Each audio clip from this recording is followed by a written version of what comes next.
continuer ce matin avec le thème que nous avons commencé dimanche passé, où nous parlions de comment nous retrouvons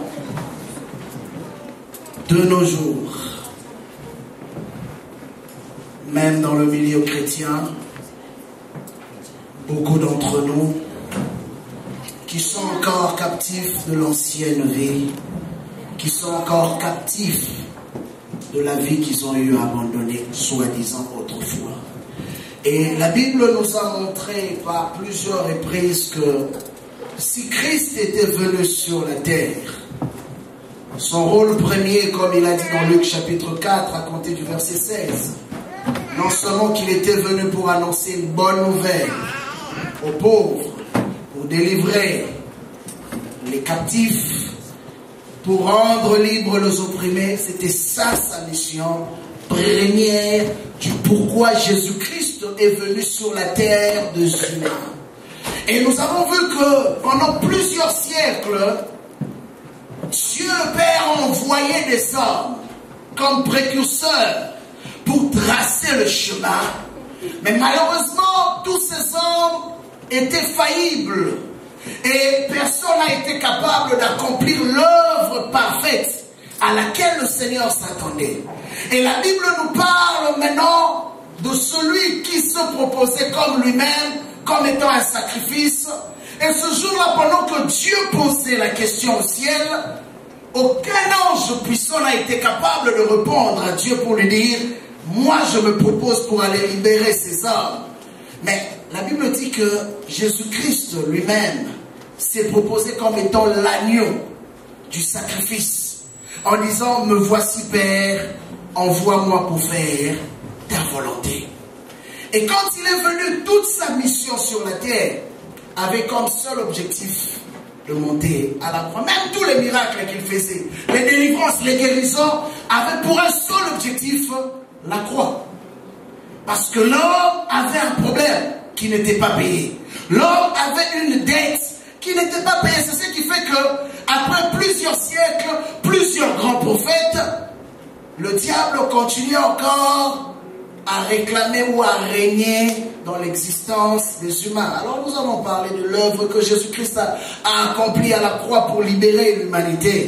Mais pas toute l'humanité. Il est venu pour libérer ceux qui auront cru en lui. Amen. Parce que nous ne sommes pas justifiés par les œuvres, mais nous sommes justifiés par la foi en lui. Parce que nous croyons qu'il était venu en forme humaine et qu'il est mort pour payer notre prix du péché à la croix de Golgotha. C'est en cela que nous avons été libérés. Alors, la Bible nous dit dans le livre de Colossiens, quand il est monté à la croix, il est allé faire un travail. Et ce travail, c'était non seulement de payer le prix, mais en même temps de rendre impuissant celui qu'on appelait autrefois puissant, qui régnait sur la vie des humains, Satan et ses acolytes. La Bible dit qu'à la croix de Golgotha, il les a dépouillés, il les a livrés en spectacle, que tout le monde a été capable de voir de leurs propres yeux leur humiliation. Et la Bible dit que ce jour-là, il a effacé toutes nos offenses. Ce qui veut dire que tous ceux qui croient en Jésus-Christ, à cause de cette foi, comme je dis tantôt, deviennent justifiés non pas à cause des œuvres, mais à cause de leur foi. Et j'ai dit ça, c'est l'idéal chrétien. En réalité, tout celui qui croit en Christ devient une nouvelle créature. Commence une nouvelle vie, ses péchés sont pardonnés. Mais nous voyons au fil des ans que certains même qui ont accepté Christ continuent à vivre en Christ, ou je peux dire un pied dans les choses de Dieu et un autre pied dans les choses du monde. Ou encore, nous en voyons aussi qui veulent réellement vivre pour Dieu, mais ils sont captifs de leur passé. Et nous avons vu dans le livre de 2 Pierre chapitre 2, versets 19 à 21, Pierre nous explique une chose. Il dit ceci: tout homme est captif de ce qui a triomphé de lui. Amen. Amen. Tout homme est captif de ce qui a triomphé de lui. En d'autres termes, quand nous lisons ce passage, nous voyons que Pierre est en train de ramener l'homme au sens de la responsabilité. Vous savez, le fait d'avoir accepté Christ est une chose, mais marcher pour Christ en est une autre. Beaucoup ont accepté Christ, mais peu sont capables de marcher pour lui. Voilà pourquoi dans le livre de Luc, chapitre 9, verset 23, Jésus-Christ dit ceci. Puis il dit à tous, si quelqu'un veut venir à moi, qu'il renonce d'abord à lui-même, qu'il se charge de sa croix et qu'il me suive. Amen. Là, on parle de 3 étapes. La première étape, la personne doit renoncer d'abord à lui-même. La deuxième chose, il doit se charger de sa croix. Et la troisième chose, là maintenant, il sera prêt à suivre le Seigneur. C'est pourquoi je disais dimanche passé que quand nous faisons faire la prière d'acceptation, nous disons toujours, sois mon Seigneur, mon Sauveur et mon Seigneur. Pourquoi? Parce que pour certains, Jésus-Christ peut être sauveur. Sauveur veut dire quoi? Arracher quelqu'un du gouffre de la mort ou d'un problème qui pouvait détruire sa vie. Mais après que tu aies été sauvé, combien sont capables de laisser le Seigneur devenir le maître de leur vie? C'est là la grande question. Ici, tout le monde était en train d'écouter le beau discours de Jésus. Tout le monde disait que tu es le Messie, nous voulons te suivre. Mais Jésus-Christ leur a posé une simple condition. Il dit, vous voulez me suivre? C'est simple. La première des choses, vous devez renoncer à vous-même. La deuxième des choses, vous devez porter votre croix. Et la troisième des choses, là maintenant vous êtes digne de me suivre. Vous savez, chaque homme né, grandit, s'habitue à certaines choses. Et vous savez, la chose la plus difficile à un homme de faire, c'est de renoncer à ses habitudes. Voilà pourquoi vous allez remarquer que quand tu demandes à un homme une chose, ça peut sembler facile pour certains de lui demander d'abandonner telle ou telle autre chose. Mais pour d'autres, tellement qu'ils ont affectionné ce style de vie à laquelle ils sont habitués, cela devient un lourd fardeau de pouvoir abandonner leurs habitudes. Je me rappelle, quand je ne connaissais pas encore le Seigneur, j'aimais tellement des films. Et je pouvais rester jusqu'à 4h, 5h du matin à regarder des films. Mais, quand j'ai accepté le Christ, la première des choses que Dieu a commencé par faire avec moi, me détacher de cette chose que j'aimais tant, pour que mes nuits, au lieu d'être consacrées à regarder des films, deviennent maintenant des nuits où je devais passer du temps avec lui. Mais vous savez, j'étais habitué. C'était facile quand on regardait les films. Mais maintenant, rester de minuit à 4h pour prier, c'était notre exercice. Hein? Mais vous savez, je vais vous dire une franche vérité. Si j'ai été capable de le faire, c'est à cause de l'amour que j'avais pour Dieu. J'ai regardé ma vie passer, j'ai dit non. Si j'étais capable de me sacrifier pour des films futiles qui pouvaient m'emmener en enfer, à combien plus forte raison celui qui m'a aimé et qui m'a sauvé ne serais-je pas capable de sacrifier mon sommeil pour lui? Et pendant toutes ces années, je priais de minuit à 4h du matin. Deux fois c'était difficile, vous savez, quand tu as une lourde journée, deux fois tu te retrouves là en train de prier, tu dors. Mais je vous garantis une chose, c'est que au fur et à mesure que tu t'exerces à faire un travail, au fur et à mesure que ça devient une vie pour toi. Et le Seigneur m'a donné la force, j'ai été capable de le faire pendant des années, et au point que chaque 6h du matin, je devais me retrouver au culte matinal.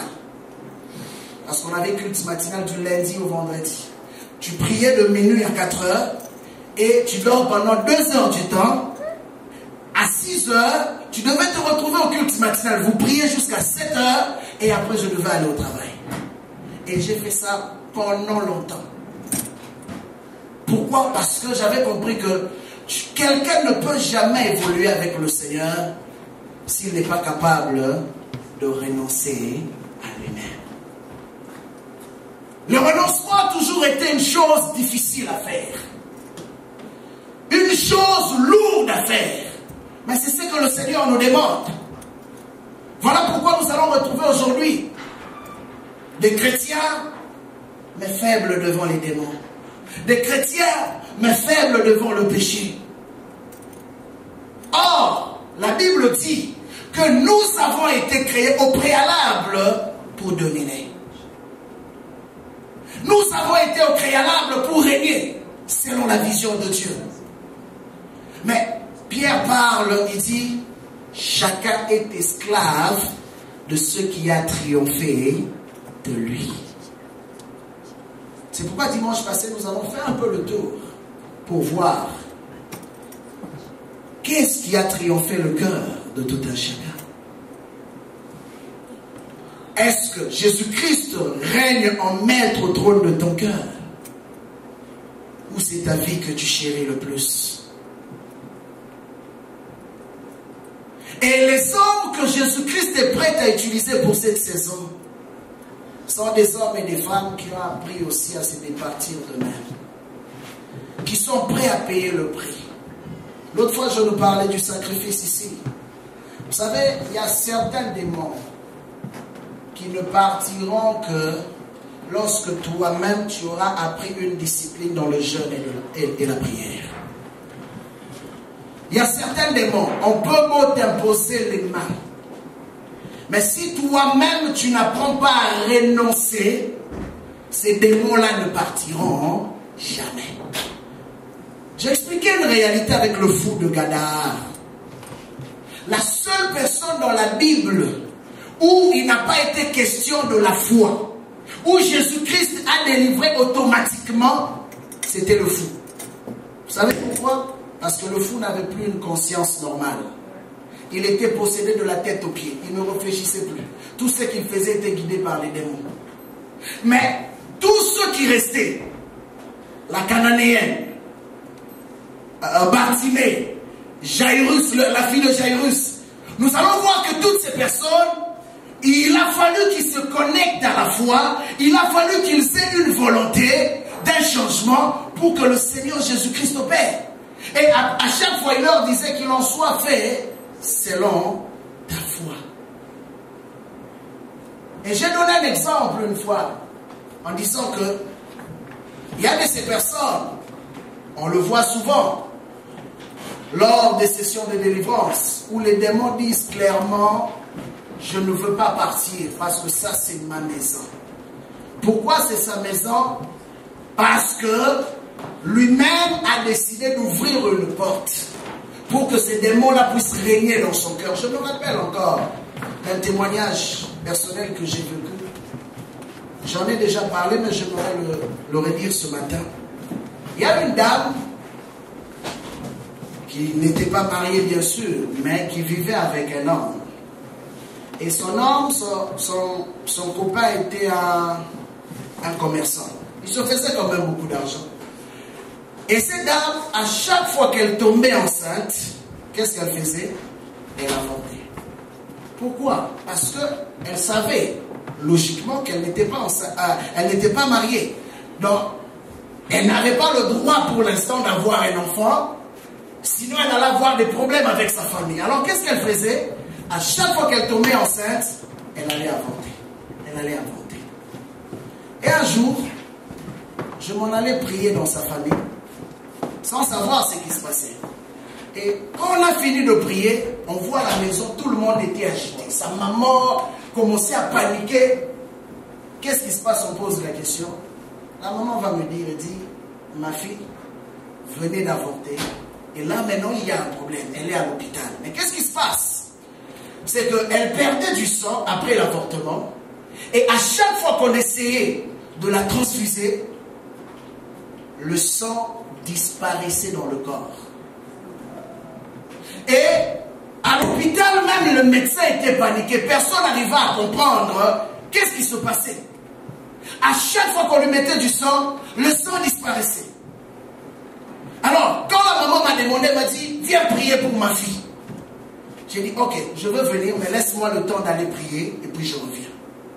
Et pendant que je suis allé prier, le Seigneur m'a dit quelque chose. C'était pour la première fois qu'une telle chose me soit révélée. Le Seigneur me dit, tu sais ce qui est en train de se passer avec la fille? Je lui ai parlé à plusieurs reprises qu'elle n'avorte plus. Mais elle a refusé de m'écouter. Et cette fois-ci, j'ai fait tomber un jugement sur elle. Mais ce qui est en train de se passer, à chaque fois qu'on est en train de la transfuser du sang, il y a des démons qui sont en train de sucer ce sang. C'est pourquoi elle se retrouve toujours sans le sang dans son corps. Alors, j'ai prié Dieu. J'ai demandé à Dieu de lui faire grâce. Ce que Dieu m'a dit, c'est l'une des choses encore qui m'avait le plus troublé. Il me dira ceci. Je veux lui faire grâce de vivre. Mais une seule chose que je ne ferai pas, elle restera stérile tout le long de sa vie jusqu'à sa mort. Allez-y comprendre. Pendant ces temps, les médecins troublés, sa famille troublée, personne ne savait quoi faire, les experts étaient là autour d'elle, personne même n'avait le droit encore d'entrer dans sa chambre, parce qu'à chaque fois qu'on lui transfusait du sang, le sang disparaissait. Le Seigneur me dit clairement, il dit, je vais lui laisser vivre, mais juste pour la punir, parce qu'elle a refusé de m'obéir, elle n'aura plus jamais d'enfants, parce que je lui ai donné plusieurs enfants, elle les a tués. Mais nous sommes allés à l'hôpital. J'étais avec l'un de mes fils, nous sommes allés à l'hôpital. On ne nous a pas permis d'entrer. Le Seigneur a dit, ne vous en faites pas. Même si on refuse que vous puissiez entrer, priez de là où vous êtes. Nous nous sommes postés devant la porte de la chambre. Et on a commencé à prier pour prendre l'autorité. Aujourd'hui, je vous parle, la fille vit encore. Mais malheureusement, elle n'a pas. Juste pourquoi? Parce qu'elle a ouvert une porte, elle a désobéi à Dieu. Vous savez, quand nous parlons du renoncement, je veux définir maintenant. Le renoncement, en d'autres termes, c'est une obéissance complète à la voix de Dieu. Amen. C'est ça le renoncement. Quand nous parlons du renoncement, c'est l'obéissance complète à la voix de Dieu. Parce que la Bible dit ceci dans le livre d'Ésaïe, il dit, mes pensées ne sont pas vos pensées, mes voix ne sont pas vos voix. Ce qui veut dire qu'à chaque fois que Dieu vient te dire quelque chose, cela va à l'encontre de ta logique. Mais si tu veux vivre pour Dieu et avec Dieu, tu n'auras pas le choix que de te soumettre à ce que Dieu te recommande de faire. Et à chaque fois qu'un homme se soumet à ce que Dieu lui recommande de faire, il renonce à lui-même. Voilà pourquoi Jésus-Christ a posé la première condition. Il dit, tu veux me suivre, tu dois être aussi prêt à renoncer à toi-même. Parce qu'il y a des choses que je veux te demander qui vont peut-être troubler ton existence, ta manière de fonctionner, ta manière de faire les choses. Mais tu n'auras pas le choix que d'obéir. C'est pourquoi il a dit, celui qui veut me suivre doit manger ma chair et boire mon sang. Jésus a enseigné. Les gens de son temps ont dit ça, c'est du cannibalisme. Comment on peut manger la chair d'un homme et boire son sang? C'était ça le principe. Pour marcher avec le Christ. Vous savez, la loi de Dieu, ou la volonté de Dieu, est difficile pour ceux qui sont attachés au monde. Mais elle est facile pour ceux qui aiment Dieu. Et je voudrais te dire une chose. Nous ne péchons pas parce que nous avons peur de l'enfer. Nous ne péchons pas à cause de l'amour que nous avons vis-à-vis de Dieu. Amen. Beaucoup ont peur de pécher à cause de l'enfer. Bien aimé, si ton amour est basé sur la crainte d'aller en enfer ou d'être puni, c'est que tu n'aimes pas. Mais si ton amour est basé sur le fait de te dire que si je pêche, je fais du mal à celui que j'aime, alors je ne veux pas le faire. Parce que je ne veux pas blesser celui que mon cœur aime. En ce moment-là, tu aimes réellement Dieu. On a enseigné les gens d'avoir peur du péché à cause de l'enfer. Mais regardez, Jésus-Christ, son enseignement sur le royaume n'était pas plus basé, excusez-moi de le dire comme ça, quelquefois Jésus-Christ a cité le péché. Mais l'enseignement du royaume de cieux, vous allez remarquer qu'il était plus basé sur une relation entre l'humain et son créateur. Voilà pourquoi la Bible dit, quand il est venu pour nous réconcilier. Ce qui veut dire qu'au départ, il y avait une cassure entre lui et nous. Il y avait un problème entre lui et nous à cause du péché. Mais Jésus-Christ est venu pour restaurer cette relation. Et de par cette restauration, l'homme maintenant marche avec une conscience. Que je n'ai pas peur du péché parce que je serai puni. Quelqu'un qui est en ordre, même s'il rencontre un policier en cours de route, il sera tranquille.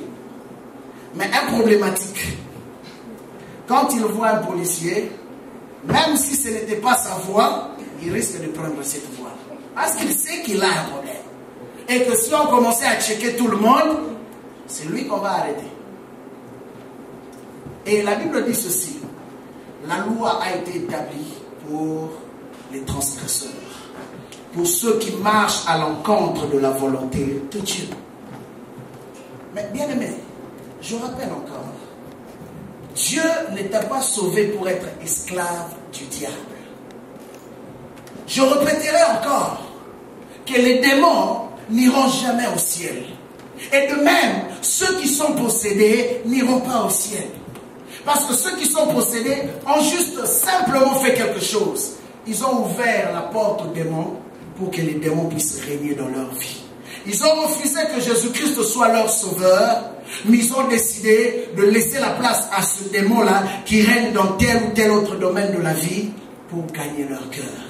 Et voilà pourquoi leur seule excuse, c'est difficile. Je ne peux pas, pasteur, ça c'est trop lourd. Ça, en tout cas, je peux tout faire, mais sauf ça. Parce qu'ils affectionnent tellement leur vie. C'est pourquoi un jour, Jean va parler. 1 Jean chapitre 2. Jean va parler, il va dire quelque chose. 1 Jean chapitre 2, versets 15 à 16. Il dit, n'aimez pas le monde, ni ce qui est dans le monde. C'est un ordre qu'il donne. Il dit, n'aimez pas le monde, ni ce qui est dans le monde.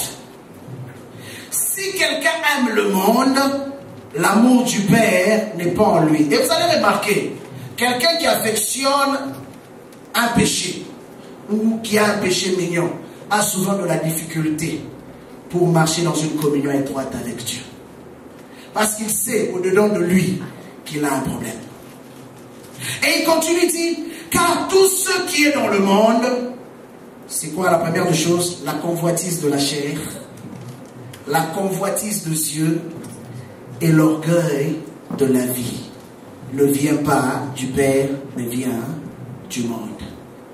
La convoitise de la chair, la convoitise des yeux et l'orgueil de la vie. Peut-être ce matin, je n'aurai pas le temps de parler de ça, parce que je n'aurais parlé d'autre chose. Mais j'ouvre juste une parenthèse pour t'amener à comprendre que quand tu vois quelqu'un qui aime trop ce qui est mondain, qui s'affectionne plus aux choses du monde qu'aux choses de Dieu, c'est une personne qui n'a pas encore été délivrée. Parce qu'une personne qui a été délivrée sait que désormais, ma vie là ne m'appartient plus.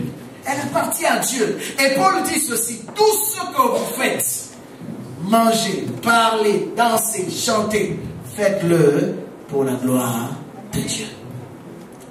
Et l'homme qui connaît réellement son Dieu, qui a été réellement affranchi, qui aime tellement son Dieu, a cette conscience que dans tout ce que je ferai, j'attends une évaluation. Que dira le Père? Aujourd'hui, vous allez remarquer que chaque personne accuse l'autre. C'est ça l'homme. Et je dis, ça fait partie de notre nature depuis le jardin d'Éden. Adam va pécher. Quand Dieu lui pose la question, il dit c'est Ève. Ève va pécher, on lui pose la question, il dit c'est le serpent. La seule personne qui ne pouvait pas se justifier, c'était le serpent, parce qu'en lui, il y avait déjà la condamnation malheureuse. Mais, le problème d'Adam et de Ève, c'est ce que nous vivons encore aujourd'hui.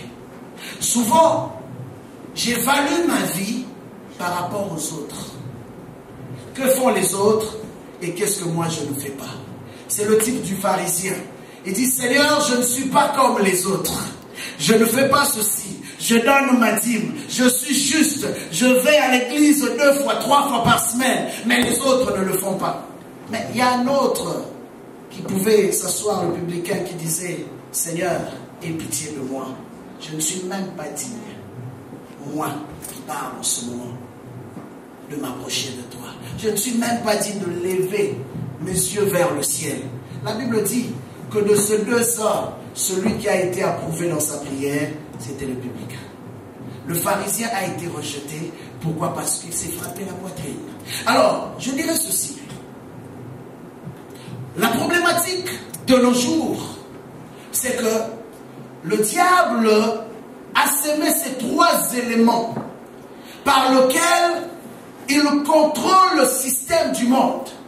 C'est pourquoi vous allez remarquer que nos télévisions sont bombardées de publicités, rien que de publicités pour nous faire dépenser de l'argent. Parce qu'il sait que ce que tes yeux ont vu, ton cœur les désire. C'est obligatoire. Même si, remarquez, vous entrez dans un magasin, on te met une petite musique douce.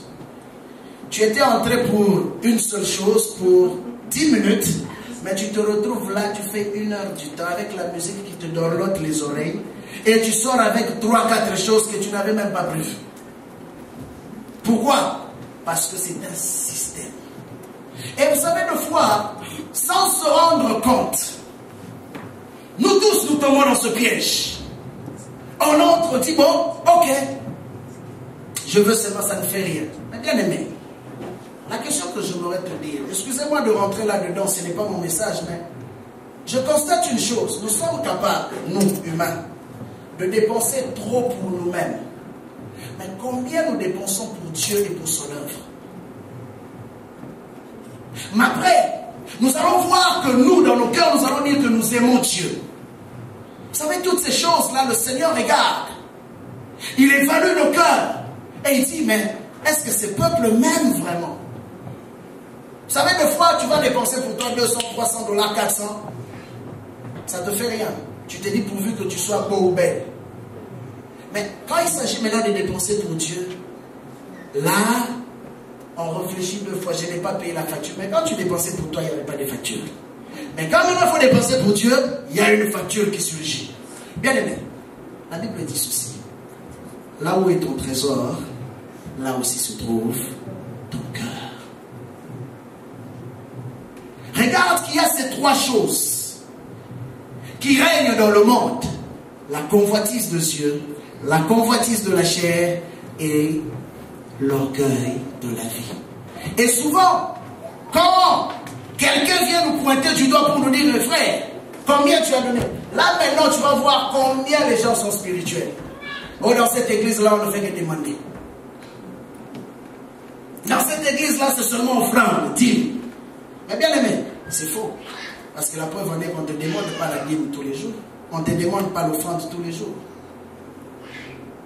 Mais, c'est là le problème d'aujourd'hui. Combien nos cœurs sont portés vers les choses de ce monde et détachés de Dieu. Et ici, l'apôtre Jean était en train d'insister. Il dit, n'aimez pas le monde. N'aimez pas le monde et les choses qui sont dans le monde. Parce qu'il sait qu'il y a toujours un piège qui est attaché là derrière. C'est pourquoi je disais, vous allez voir aujourd'hui des chrétiens 10 ans, 15 ans, 20 ans. On est encore en train de retrouver des démons dans leur vie. Je crois à une chose, dans le combat spirituel, tout chrétien, la Bible dit, tout celui qui est appelé à vivre pieusement en Christ sera persécuté. Tout chrétien connaît le combat. Mais, voir qu'un chrétien, après tant d'années dans l'église, qu'on retrouve encore des démons dans sa vie, c'est qu'il y a des brèches qui n'ont pas été fermées dans sa vie. C'est qu'il y a des choses que cette personne n'a pas été capable de faire pour que ces démons-là continuent à régner. Sinon, l'œuvre que Christ est allé faire à la croix était inutile. Mais si Christ est mort à la croix, pour que toi, après tant d'années, tu sois toujours possédé, c'est que, pourquoi nous prions? Alors je comprends en lisant les Écritures que le problème n'est pas Christ. Le problème, c'est nous autres. C'est pourquoi Pierre insiste. Il dit, tout homme est esclave de ce qui a triomphé de lui. C'est que l'homme est responsable. Même si tu me dis, il y a eu des alliances qui ont été faites sur toi. Mais bien aimé, tu es la seule personne qui est capable de briser ces alliances au nom de Jésus-Christ si tu t'abandonnes entre ses mains. Parce que la Bible dit que dans le ciel, sur la terre et sous la terre, il n'y a aucun autre nom qui nous a été donné par lequel les hommes peuvent recevoir le salut, si ce n'est le nom de Jésus. Et David pouvait même aller plus loin en disant que quand je me crie loué soit l'Éternel, je suis délivré de tous mes ennemis. Loué soit l'Éternel, je suis délivré de tous mes ennemis. Juste une simple louange de cet homme pouvait produire la délivrance dans sa vie. Et bien aimé, après tant d'années, tu es toujours lié. Après tant d'années, il y a toujours des démons qui agissent dans ta maison. Il y a un problème. Il y a un problème. Je disais, je veux parler de 3 choses dimanche passé. 3 esprits qui ont régné depuis Genèse et qui continuent à régner encore. Paul a dit, après moi viendront des loups qui enseigneront autre chose que la saine doctrine. Mais vous devez faire attention. Parce que ces personnes s'introduiront au milieu de vous. Parmi eux, ils citent, il y aura des faux frères, il y aura des faux prophètes, il y aura des faux docteurs. Et qu'est-ce qui va se passer? Quand ces gens vont s'introduire au milieu de vous, ils apporteront au milieu de vous autre chose que la saine doctrine. Voilà pourquoi vous voyez aujourd'hui des hommes et des femmes qui deviennent dépendants des autres hommes. Dieu ne nous a jamais créés pour être dépendants des autres. Amen. Dieu nous a créés pour être interdépendants. C'est-à-dire que moi je peux apporter ma contribution dans la vie de l'autre et l'autre peut apporter sa contribution dans ma vie. Mais aujourd'hui nous voyons une chose. Le diable a réussi à s'immiscer dans le système, même dans la doctrine. Pourquoi? Parce que le diable sait une chose. La meilleure façon de détruire la vie d'un homme, c'est de déplacer la vérité. Or, Jésus-Christ a dit, vous connaîtrez la vérité et la vérité vous rendra libre. Mais qu'est-ce qu'il fait? Il va utiliser la même vérité, déplacer de quelques lignes. Or, quand on déplace la vérité de quelques lignes, il n'y a plus la vérité. Et c'est à cause de ça que le diable a réussi à s'immiscer même dans le système ecclésiastique pour détruire la foi de beaucoup de personnes. L'autre fois, j'ai donné l'exemple ici de la dame qui, on l'a emmené à faire beaucoup de prières et tout le reste, mais elle se retrouve aujourd'hui dans une situation macabre. Pourquoi? Parce qu'elle a été mal orientée. Je crois une chose, je veux revenir sur ce que j'ai dit dimanche passé parce que après il y a eu beaucoup de personnes qui m'ont posé des questions. C'est que je m'aurais dit, dimanche passé, je n'ai jamais dit aux gens que nous encouragions la séparation. Non. C'est pas ça que j'ai dit. Ce que j'ai dit, c'est qu'il peut arriver qu'il y ait une séparation. Ça, c'est une réalité. Et dans cette réalité, il y a 2 choses. Parce que il faut toujours retourner à la base.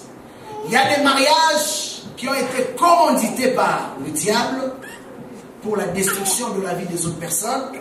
Et il y en a aussi qui sont de Dieu, mais qui ont été combattus.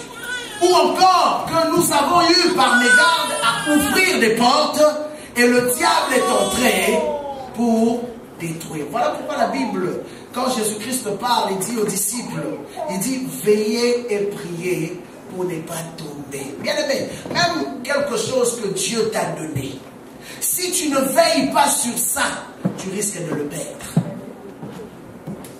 C'est pourquoi beaucoup de personnes, au lieu de comprendre que ce n'est pas ma négligence que j'ai perdue, ils passent du temps à aller chasser des démons. Réponds-toi simplement. La Bible dit ceci. Si mon peuple sur qui est invoqué mon nom s'humilie d'abord, prie, cherche ma face, qu'est-ce que je ferai? Je l'exaucerai le ciel, je guérirai le pays. Et c'est ça le problème. Le diable a semé une forme d'orgueil et d'aveuglement. Au lieu que les gens reconnaissent que c'est à cause de mon erreur que ces choses ont pris place dans ma maison, non, qu'est-ce qu'on fait? On chasse les démons. On chasse les démons. Et nous nous retrouvons après tant d'années de chasser les démons, rien ne change. Bien aimé, les démons, j'ai dit l'autre fois, se nourrissent du péché. Tu peux beau chasser les démons, mais s'il y a des brèches dans ta maison, sache-le que ces démons-là ne partiront jamais. Combien de fois nous avons vu ici, dans les visitations de Dieu, où les manifestations démoniaques ont commencé, mais les gens n'ont jamais été délivrés. C'est seulement ceux qui sont prêts à renoncer qui reçoivent la délivrance. Le principe de la délivrance est simple. Jésus-Christ même parle. Il dit à un homme, il dit, va et ne pêche plus, de peur qu'il ne t'arrive pire. Pourquoi?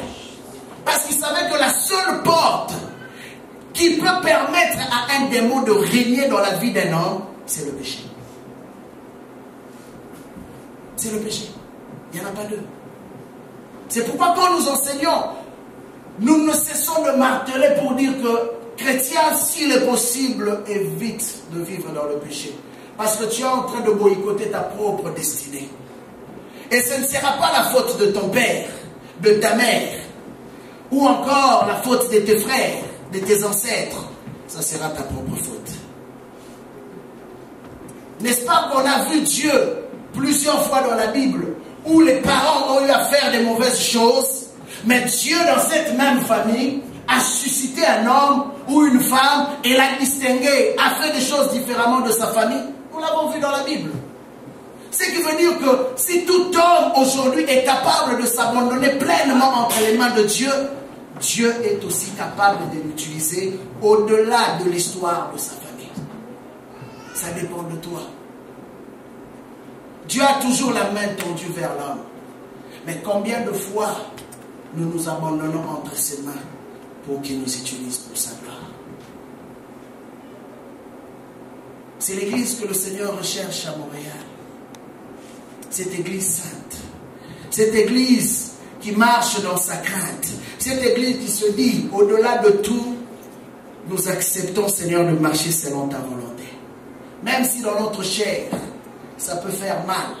Mais nous acceptons de vivre tel que toi tu le veux. Le système, le premier système que le diable a réussi à établir. Pourquoi ce système a pris plus d'ampleur? Il y a trois choses, je dirais.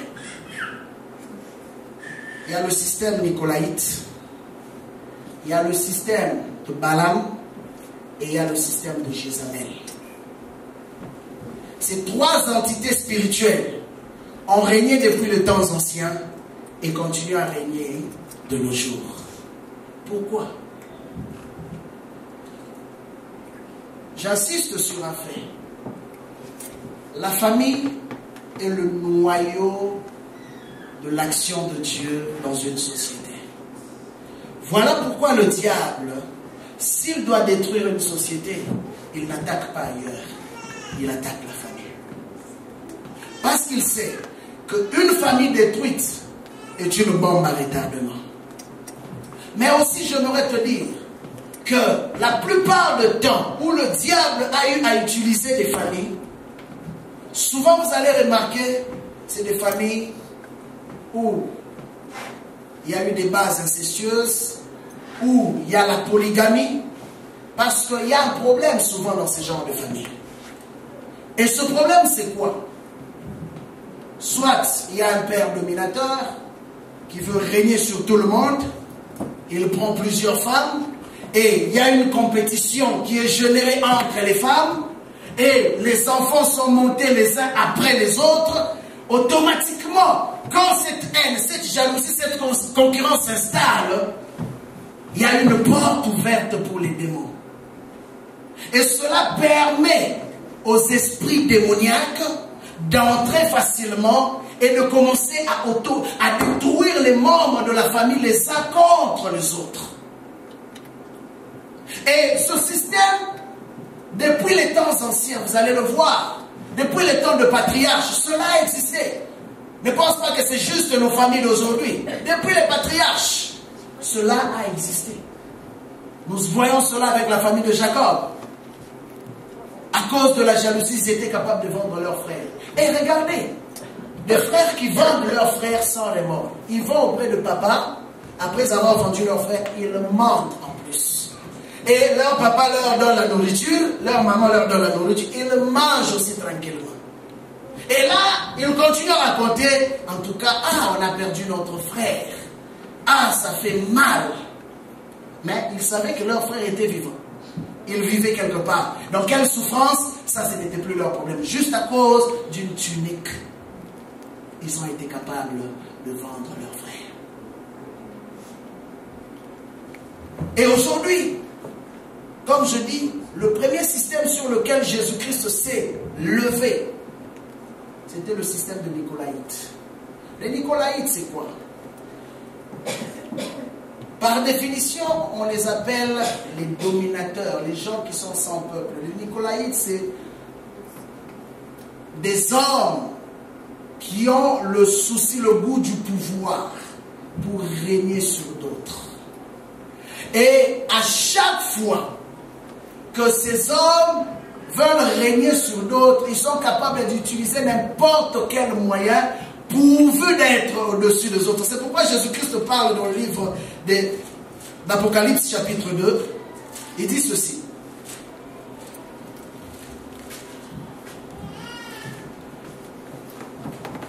Chapitre 2,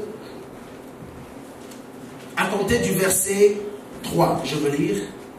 Il dit, tu as de la persévérance, tu as souffert à cause de mon nom, et tu ne t'es pas lassé.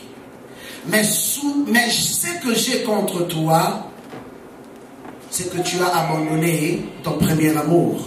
Souviens-toi donc d'où tu es tombé, repens-toi et pratique tes premières œuvres. Sinon je viendrai à toi et j'écarterai ton chandelier de sa place, à moins que tu ne te repentes. Cependant, tu as ceci pour toi, c'est que tu as de la haine pour les œuvres des Nicolaïtes et pour lequel moi aussi j'ai de la haine. Amen. Il dit, la seule chose que je reconnais de positif chez toi, c'est que tu as de la haine pour les œuvres des Nicolaïtes, les œuvres que moi aussi je déteste. Or, les Nicolaïtes, c'est un système pratiquement religieux. Et c'est un système qui est revenu fortement dans les dernières années, où il y a une classe de personnes qui ont le plein pouvoir pour régner sur d'autres. Mais vous savez pourquoi ces personnes sont devenues ce qu'ils sont devenus? C'est aussi à cause de l'Église. J'aimerais nous parler ce matin. C'est à cause de l'Église. Vous savez, souvent, les chrétiens ont eu à faire quelque chose. Nous avons eu à faire quelque chose. On a vu des choses se passer dans l'Église de Dieu. On a vu le comportement dans l'Église de Dieu. Qu'est-ce que nous avons fait? Nous avons croisé nos bras. Nous avons dit ça, c'est entre eux et Dieu. Moi, je ne viens que pour prier. Et malgré tout ce qu'on est en train de voir se passer, personne n'a le courage de lever son doigt ou d'ouvrir sa bouche et de dire que ça, ce n'est pas le fonctionnement de Dieu. Nous acceptons cela parce que nous croyons qu'on ne touche pas au roi de l'Éternel. Bien aimé, c'est que je voudrais te dire ce matin, je ne t'encourage pas à aller insulter quelqu'un, manquer du respect à quelqu'un, mais je voudrais te dire une chose ce matin. Beaucoup de bavures qui ont été faites à l'Église, c'est à cause du silence de l'Église. Voilà pourquoi aujourd'hui vous retrouvez que ce sont le monde de l'extérieur qui reprennent maintenant l'Église. Ce sont les gens de l'extérieur qui blâment maintenant l'Église. Parce que ceux qui sont à l'Église, ceux qui sont assis à l'Église, voyant ces choses, ont décidé de se taire et d'applaudir. Ils ont vu comment les choses se font d'une manière qui n'est pas digne du royaume de cieux, mais à cause d'un respect qui n'est même pas biblique, à cause d'une soumission qui n'est même pas biblique, le peuple de Dieu a décidé de se taire. Une fois même le peuple de Dieu, on voit le peuple de Dieu applaudir ce genre de comportement. Moi je fais des bêtises, mais personne dans l'église n'a le droit de me parler. Parce que je suis le pasteur de l'église. Et dans tout ça, vous voyez les gens venir, applaudissent, mais ils sont au courant des bêtises de leur pasteur. Ils sont au courant des bavures de leur pasteur. Mais le pasteur a le plein pouvoir. C'est un homme infaillible. Il a Dieu avec lui. Personne ne peut le réprimander. Bien aimé, même les Français disent ceci. Qui ne dit mot consent. Si un peuple est au courant que celui qui leur dirige n'est pas digne de les diriger et qu'il ne fait rien, ils font pareil, même pire que celui qui est en train de le faire directement. Vous savez pourquoi? Même David, quand il a péché, Dieu ne l'a pas laissé innocemment comme ça. Dieu a même dépêché un homme au nom de Nathan pour réprimander David. Parce que la maison de Dieu, je voudrais dire ça ce matin, la maison de Dieu n'appartient pas à un homme. Et aucun homme n'a le droit dans la maison de Dieu de faire ce qu'il veut. C'est pourquoi aujourd'hui, des fois les gens s'étonnent, mais pourquoi il y a plus de bavures que le bien? Mais c'est parce que le peuple de Dieu est démissionnaire. Dimanche passé, je disais, soyons comme des Béréens. Quand on t'enseigne la parole, va vérifier ce qu'on te dit si c'est conforme à la Bible.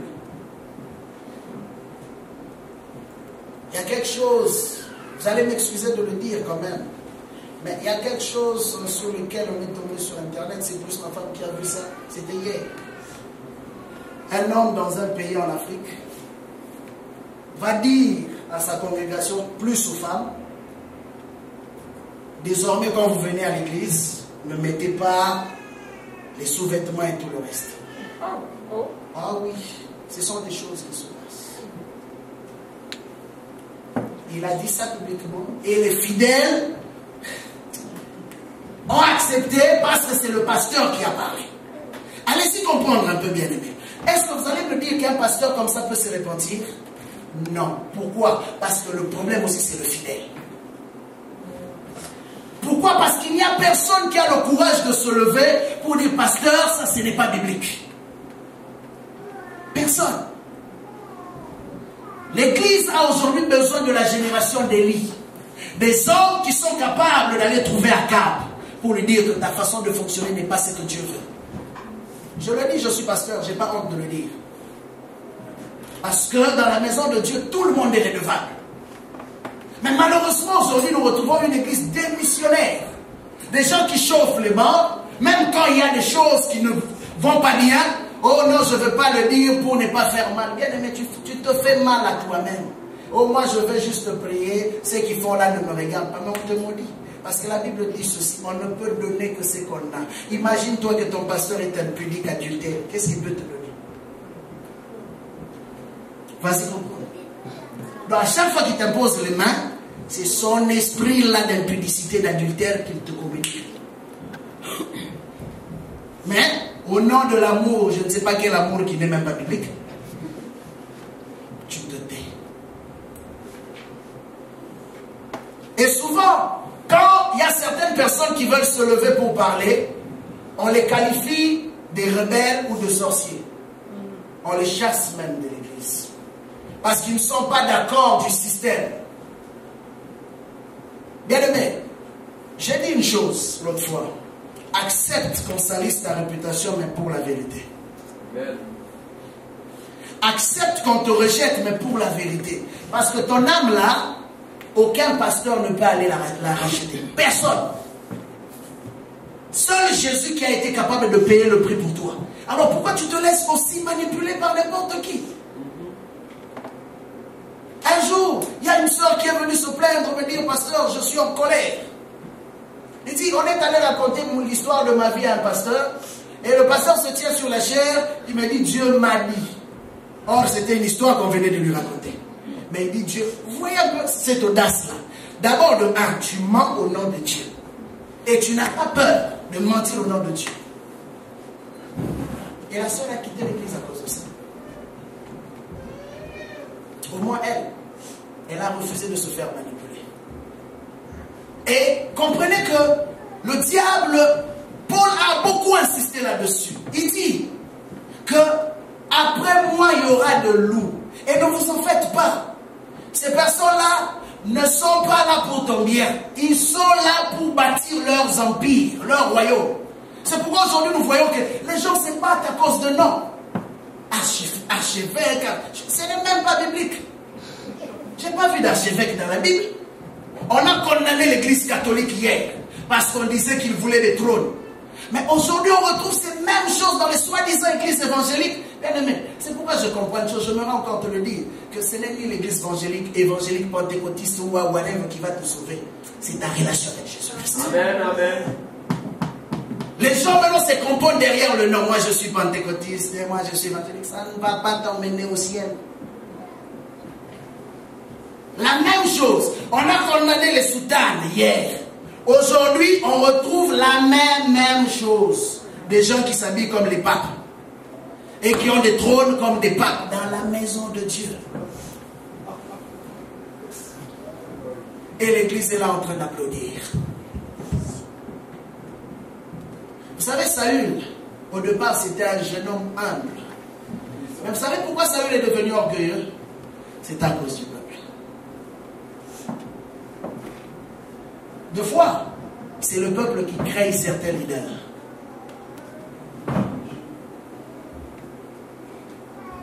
Voilà pourquoi je prie Dieu que cette église ne soit pas comme ça. Que tu ne sois pas aveugle au point de ne plus voir la vérité. Même quand tu vois des bavures, maintenant, tu vas aller qu'on fasse n'importe quoi sur toi. Non. Bien aimé, non. Il ne faut pas laisser ta vie être manipulée n'importe comment. C'est pourquoi vous retrouvez beaucoup de gens qui ont des démons. J'étais surpris dernièrement, il y a un jeune prophète qui est venu faire sa repentance. Il raconte l'histoire. Comment on a voulu l'initier dans l'occultisme. Un prophète.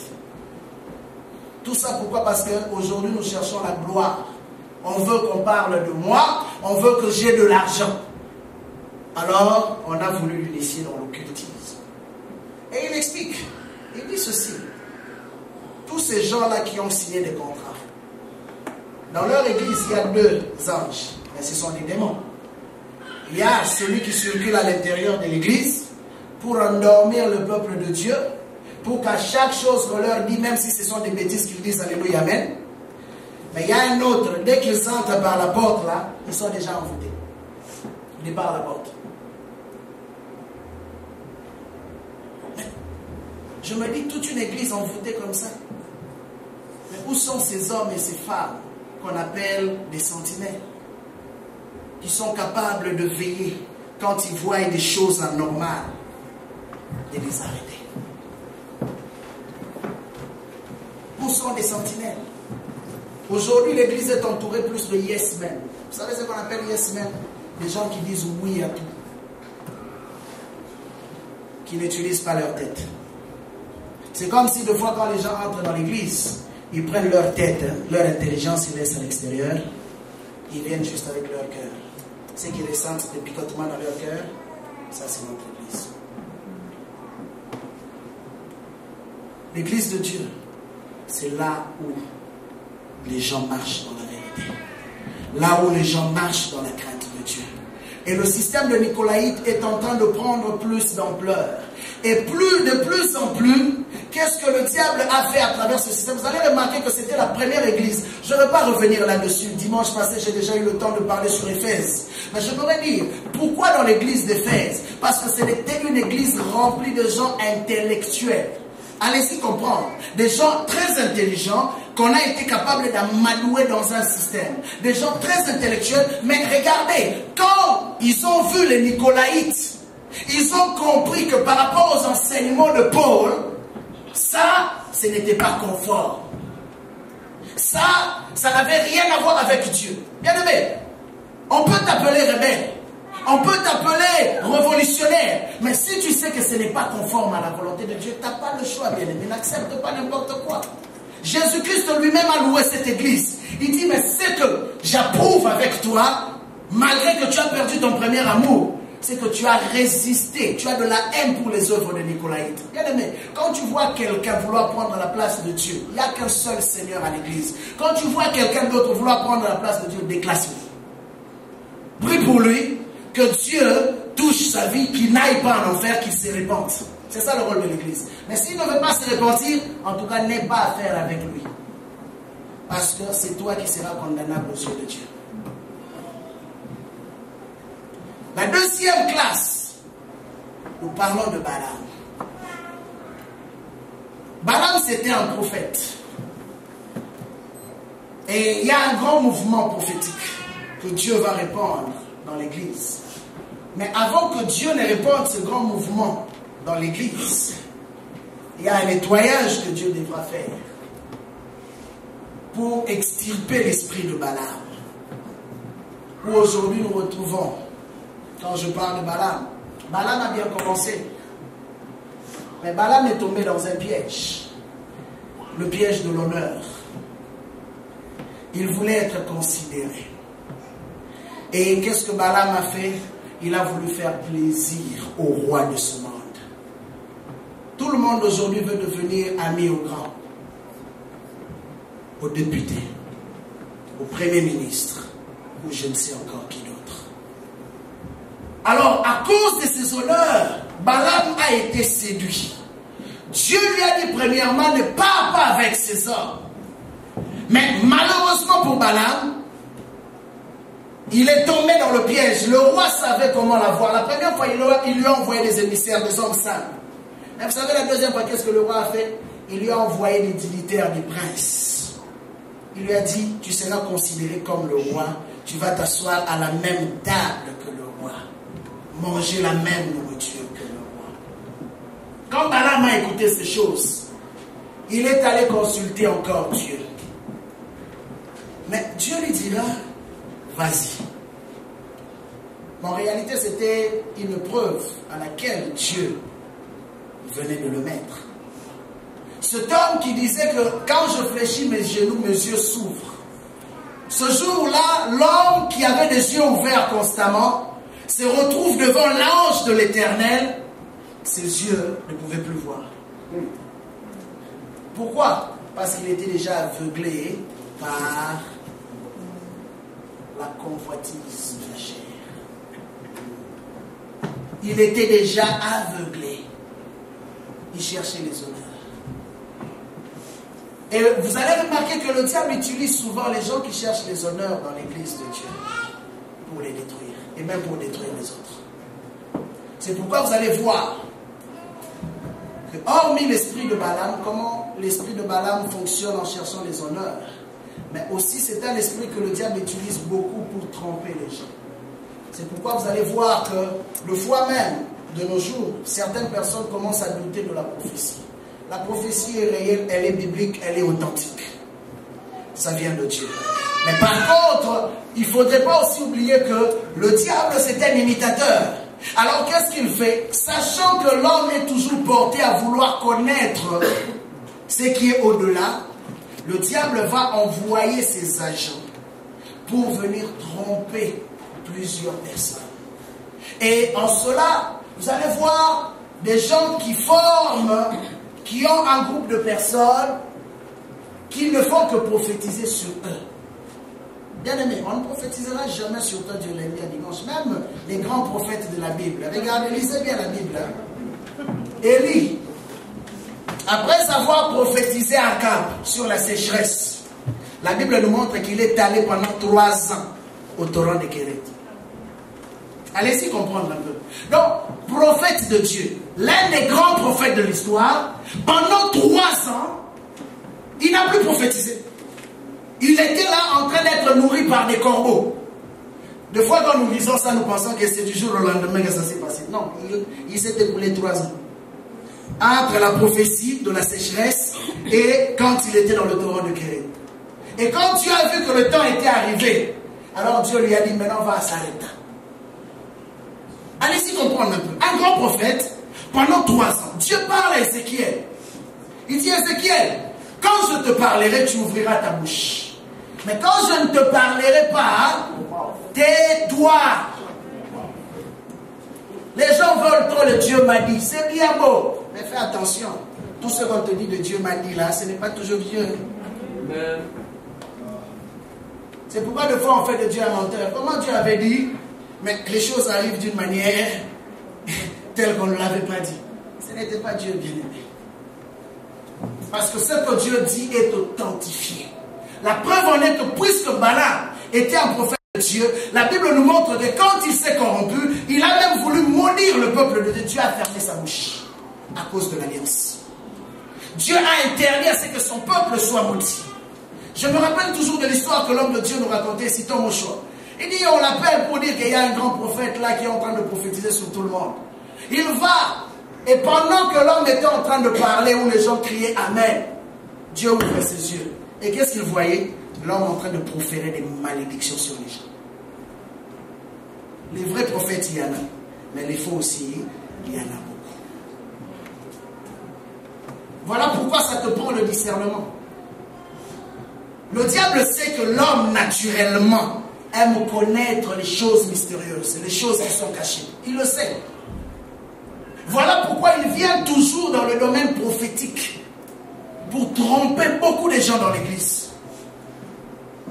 C'est pourquoi même l'apôtre Jean insiste, il dit, n'éprouvez pas foi à toute prophétie. Mais qu'est-ce que vous devez faire?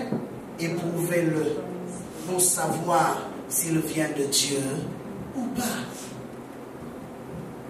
Et j'aime ce qu'un homme de Dieu a dit un jour, il dit, ne dites pas Amen à tout Alléluia. Et c'est vrai. Parce que tout Alléluia n'est pas gloire à Dieu que Dieu nous connaissons. Et c'est ça le problème. C'est que l'esprit de Balaam est en train de travailler fort dans l'église. L'esprit de Balaam est en train de diviser les familles. L'esprit de Balaam est en train de diviser les églises. Mais personne ne se lève. Personne n'ose dire que ça, ce n'est pas de Dieu. Tout le monde acclame. Tout le monde acclame. Ah, cet homme-là prophétise sérieusement. Cet homme-là, c'est la bouche autorisée de Dieu. Bien aimé, le temps est arrivé pour l'église de se réveiller un peu. Tu ne vas pas juste être là à attendre qu'on prophétise sur toi du lundi au dimanche. J'ai dit une fois ici, le premier prophète de ta vie, c'est toi-même. La seule personne qui peut faire que ta vie puisse réussir, c'est toi. La seule personne qui peut faire aussi que ta vie puisse échouer, c'est toi. Dieu a déjà fait son travail. Mais toi, tu as ta part aussi à faire. Tu as ta responsabilité.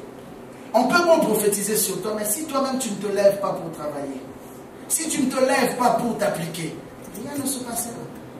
C'est pourquoi nous voyons qu'il y a de ces personnes qui peuvent commencer les choses de Dieu 2 jours après la personne évolue. Il y en a d'autres après des années, ils tournent à rond. C'est le choix. Mais comprenez que le diable, quand il travaille, il n'a de considération pour personne. Son objectif, son seul objectif, c'est de te détruire. Mais pour te détruire, il doit déplacer la vérité.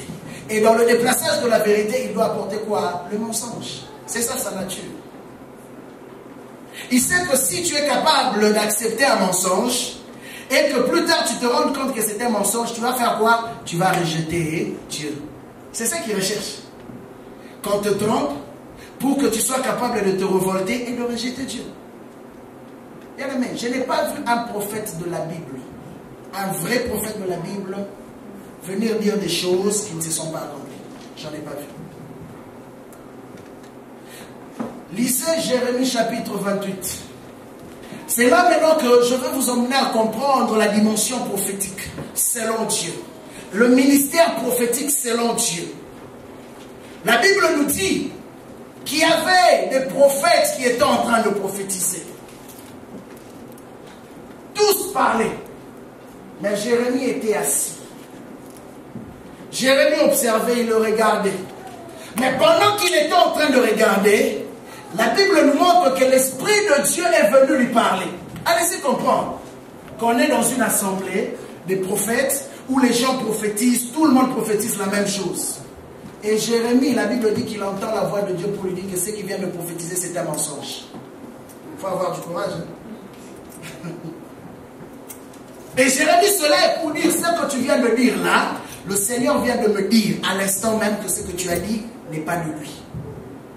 Et vous savez, l'homme se fâche contre Jérémie. Ça, c'est l'orgueil de l'homme. Je suis prophète, toi tu dis que ce que je dis là ne vient pas de Dieu. Néhémie même a reçu une gifle juste à cause de ça. Ce que tu me dis ne vient pas de Dieu. Il dit non, la preuve en est que l'année prochaine, à telle date, tu vas mourir. Voilà comment tu vas mourir. C'est ça la preuve qui va démontrer que ce que tu as dit n'est pas de Dieu. Vous savez, Jérémie a été emprisonné juste à cause de ça. Mais l'année prochaine, à la même année, tel que Jérémie l'avait dit, les choses se sont passées ainsi. Ce prophète-là est mort. Le Seigneur est un Dieu qui ne badine pas avec les choses qui lui appartiennent. Et le Seigneur cherche à élever des hommes et des femmes qui ont ce discernement de faire la différence entre le vrai et le faux. L'Église ne peut pas être une entité des hommes qui soit immature, qu'on peut berner n'importe comment, non. L'Église, c'est la maison, le corps du Christ. Et étant le corps du Christ, nous devons être capables aussi de discerner la pensée de Dieu dans tout ce qu'on nous dit. Voilà pourquoi je parle du discernement par rapport à l'esprit prophétique dans l'Église. Dieu travaille dans l'esprit prophétique. Voilà pourquoi il dit qu'il faut que tous prophétisent. Pourquoi il insiste? Parce qu'il sait qu'une église qui fonctionne dans le prophétique est une église qui est capable de déceler le piège de l'ennemi.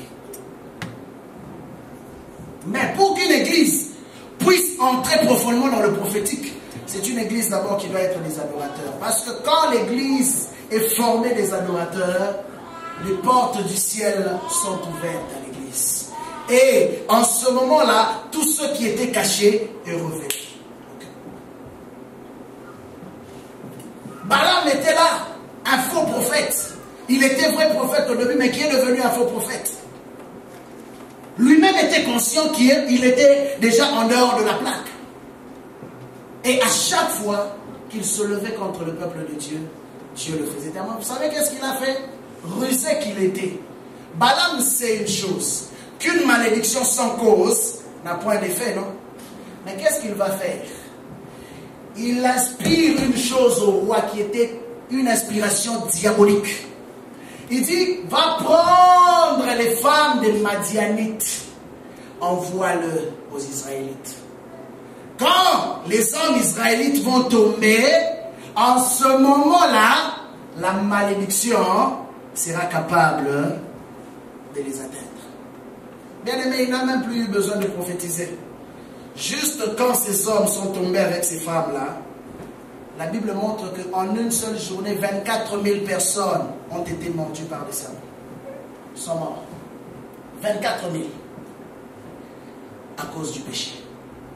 Donc nous comprenons une chose que, même dans cette stratégie diabolique, le diable a toujours un élément sur lequel il s'appuie. Et l'homme de Dieu dont je parle a raconté une chose. Il dit, ces hommes qui ont voulu l'influencer dans ces choses lui ont dit, n'est-ce pas qu'il est dit dans la Bible que là où le péché abonde, la grâce surabonde. Ce qui veut dire ceci. Donc si dans ton église vous péchez beaucoup, la puissance de Dieu va se manifester encore grandement. Allez-y comprendre, bien aimé. C'est biblique, non?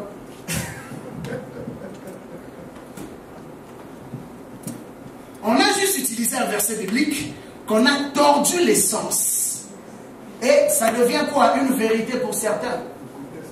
Et je peux vous dire une franche vérité. J'ai vu quelqu'un venir me faire une confession un jour. Il m'a dit, pasteur, à chaque fois que j'allais pécher, quand je venais pour faire le service d'onction, là, les gens tombaient. Je vous dis, il m'a dit à un moment donné, cela me disait, mais qu'est-ce qui se passe? Dieu est toujours avec moi. Mais il venait de pécher, à peine. Ça, c'est Balaam. l'église de Dieu, le temps est arrivé pour que l'église fonctionne dans le discernement. Apprenne à faire la différence entre le vrai et du faux. Et la dernière des choses, je vais parler rapidement, c'est l'esprit de Jézabel. L'esprit de Jézabel, ça c'est la dernière de toutes les choses. Ça c'est là où il y a la destruction totale.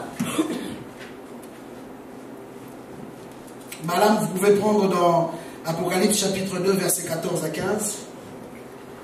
Et l'esprit de Jézabel, Apocalypse 2, verset 19.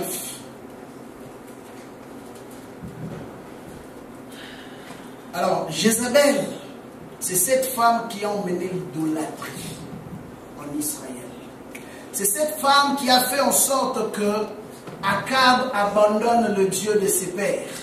C'est cette femme qui a fait en sorte que le peuple tout entier puisse se prosterner, y compris certains des prophètes, devant Baal et Astarté. Parce qu'elle était fille des idolâtres. Elle est ressortie d'une source idolâtre. Et à tout prix, elle avait reçu une mission. Parce qu'elle savait que Dieu avait destiné le royaume d'Israël à régner sur d'autres. Il fallait atteindre la tête pour détruire l'ensemble du peuple. Et quand elle a été envoyée, la première des choses qu'elle a emmenée, c'était l'idolâtrie. Elle a fait en sorte que le peuple de Dieu, y compris d'abord leur roi, puisse bâtir des hauts lieux pour se prosterner devant des statues. La séduction, elle a utilisé sa séduction. Donc, selon les descriptions de Jézabel, c'était une femme extrêmement belle. C'est comme je disais l'autre fois, souvent le diable utilise toujours les belles femmes. C'était une femme extrêmement belle. Et à cause de sa beauté, le roi ne pouvait pas refuser ses avances. Tout ce qu'elle demandait au roi, le roi le faisait. Mais regardez, à chaque fois que Dieu blâmait, Dieu ne blâmait pas Jézabel directement, Dieu blâmait toujours Akab. Et quand Élie venait, Élie n'a jamais eu à dealer directement avec Jézabel. Il dealait toujours avec Akab. Parce que Akab était le premier responsable. Et j'ai dit tantôt, le diable, comment il fonctionne? D'abord, il s'attaque aux familles. Qu'est-ce qu'il a fait aujourd'hui? Le diable a bâti un système pour détruire l'autorité des hommes dans les foyers. Pour détruire l'autorité que Dieu a eu à établir. Aujourd'hui, nous voyons des femmes en pantalon et des hommes en jupe. Qu'est-ce que je veux dire par là? Quelqu'un qui se dit homme, mais dans sa maison, il n'est pas un homme. Il est homme juste de nom. Mais en réalité, la personne qui dirige toute la maison, c'est la femme. Et ce que la femme dit, c'est ce qui se fait. Et lui, il est là juste pour accepter. Même quand il faut aller dans les mauvaises choses, c'est la femme qui prend toutes les décisions.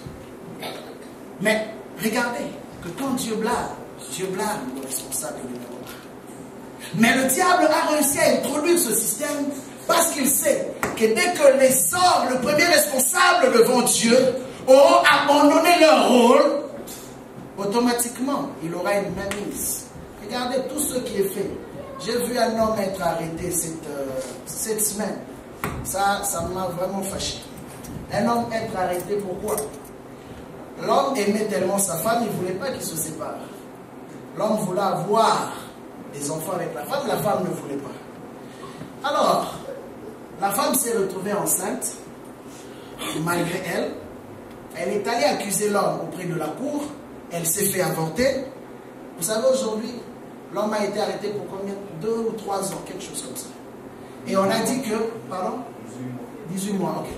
On dit, c'est parce que c'était des relations qui n'étaient pas consentantes. Bien aimé, êtes-vous marié ou pas? Allez-y comprendre un peu. Mais qui approuve ça? C'est le gouvernement. Voyez toujours que le système de Jézabel, ne travaille pas avec le petit homme, travaille toujours avec la tête du système. Il fallait toucher Akab pour que tous les peuples puissent être soumis à un système diabolique. Et de la même façon aujourd'hui, le système de Jézabel travaille avec l'autorité, le gouvernement, pour détruire les familles. Et de fois, nous pensons que ça protège. Vous savez, le mouvement féministe, d'une manière, a eu à détruire la base du foyer. C'est vrai qu'il y a eu des abus, des hommes qui ont eu abusé, qui ont travaillé comme des Nicolaïtes. Certes, c'est vrai. Mais par contre, ce système féministe a été aussi une inspiration venue du diable. Et nous, l'Église, nous n'approuvons pas cela. Et aujourd'hui, nous voyons des gens se battre, même pour des petites choses. Se diviser, se séparer, même pour des petites choses. Des choses qu'on pouvait régler. Mais à cause de cette force qui règne dans ce pays, regardez, on encourage plus des femmes seules. On leur donne plus. Et quand ils sont ensemble, on coupe tout. Pourquoi? Aujourd'hui, j'ai vu même des chrétiens. J'en parle. Qui disent, mais il ne faut pas dire toute la vérité au gouvernement. Parce que si tu dis toute la vérité que tu es marié, tu n'auras pas beaucoup d'argent. Alors qu'est-ce qu'il faut faire? Il faut mentir au gouvernement, leur dire qu'on est séparés, l'homme vit ailleurs, la femme vit ailleurs avec les enfants, comme ça tu auras plus de revenus de la part du gouvernement. Bien aimé, vous savez, d'une manière ou d'une autre, nous contribuons à ce même système que nous sommes en train de rejeter. Voilà pourquoi je dis, des fois, quand je regarde les gens en train de chasser les démons, je ris. Excusez-moi de le dire comme ça, je ris pourquoi? Parce que tu ne peux pas chasser quelque chose que toi-même, tu as eu à lui donner la clé. Et demain, quand l'esprit de divorce va frapper dans ta maison, tu vas dire quoi? Les démons de ma famille? Est-ce que ce sont les démons de ta famille qui sont venus mentir au gouvernement ici? Non. Et ça, c'est un système dans lequel nous vivons. Et que nous avons eu à accepter. Et de fois que nous applaudissons. Et de fois maintenant, quand tu commences à retrouver un combat après combat par rapport à ta famille, là, ça devient autre chose. Pourquoi? Parce que toi-même tu as accepté. Le diable n'utilise que ce que tu as. Quand il est venu auprès de Ève, il n'a utilisé que ce qu'ils avaient déjà. Parce que le diable n'a jamais rien créé. Il n'utilise que ce que tu as. Et les hommes que le diable a réussi à tromper depuis des siècles, il les a trompés toujours par rapport à ce qu'ils avaient. Voilà pourquoi il est important, comme Jésus-Christ a dit, de renoncer aux œuvres du diable. De renoncer à tout ce qui n'est pas conforme à la volonté de Dieu. Si nous voulons vivre sa gloire. C'est là que le Seigneur nous attend. Et Jézabel a l'art de la séduction. Vous savez, souvent, elle utilise les sentiments. Vous savez, il y a des personnes qui sont spécialistes. Ils savent ce qu'ils font. Mais quand on les attrape, ils savent comment avoir les sentiments des gens. Parce qu'ils ont cet art-là naturellement. Ils ont cet art de séduire les gens. C'est pourquoi même le diable aujourd'hui a envoyé dans l'église beaucoup de Jézabel. On retrouve des hommes en train de tomber. Des hommes même qui abandonnent leur foyer. Pour des femmes qui n'épouseront jamais. Et il y a même d'autres hommes aussi qui ont l'esprit de Jézabel, même étant hommes. Qui viennent à l'église uniquement pour séduire les femmes d'autrui. Et après avoir détruit, ils s'en vont. C'est un esprit Jézabel. Bien que c'est représenté par une femme, mais c'est un esprit.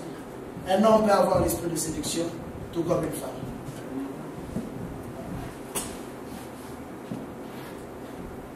Voilà pourquoi il faut être catégorique par rapport à ces choses. Ta vie à toi, comme je dis, j'insiste là-dessus. Personne ne peut être capable de payer le prix pour toi. Alors n'hypothèque pas ta destinée à cause d'un homme, à cause d'une femme. N'hypothèque pas ta vie chrétienne à cause de quelqu'un.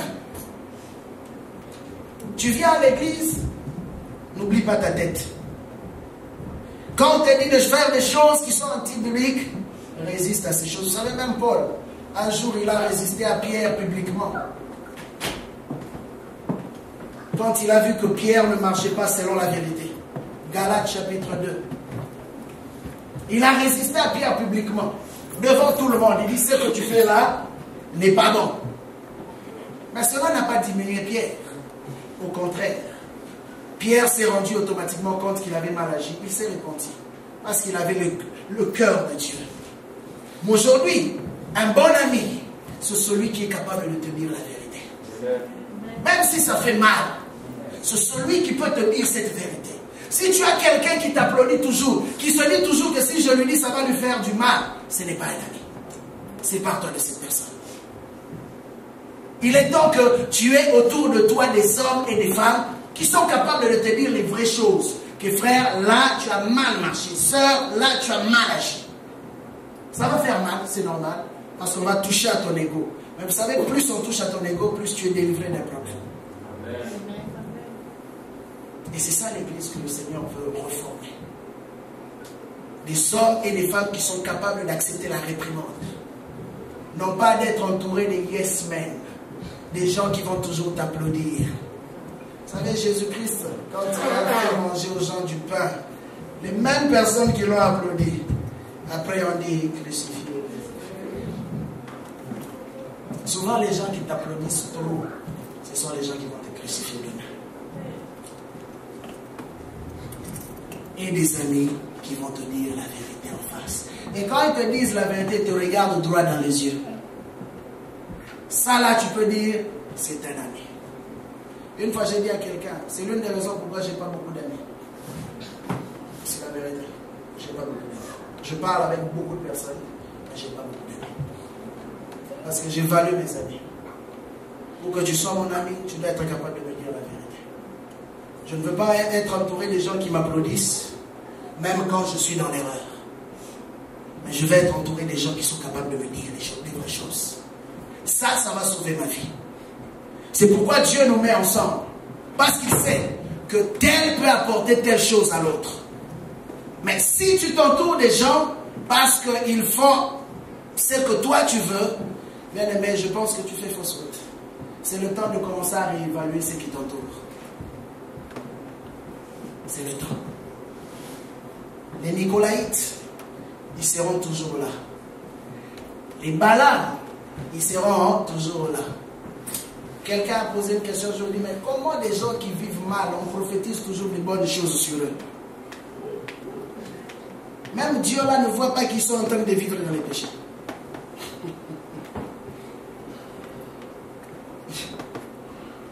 Allez-y comprendre. Des gens qui ne veulent pas abandonner leur mauvaise vie, mais on prophétise toujours de bonnes choses. C'est comme si pour vous dire que continuez dans ce que vous faites, vous allez à l'enfer.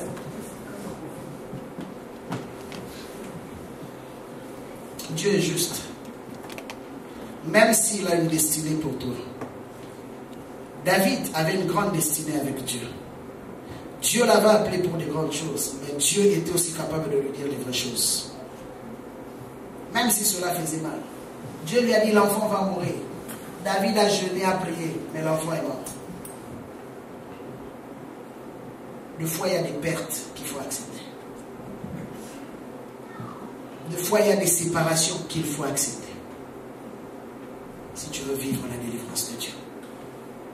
Nous allons... Your tender mercy, I see.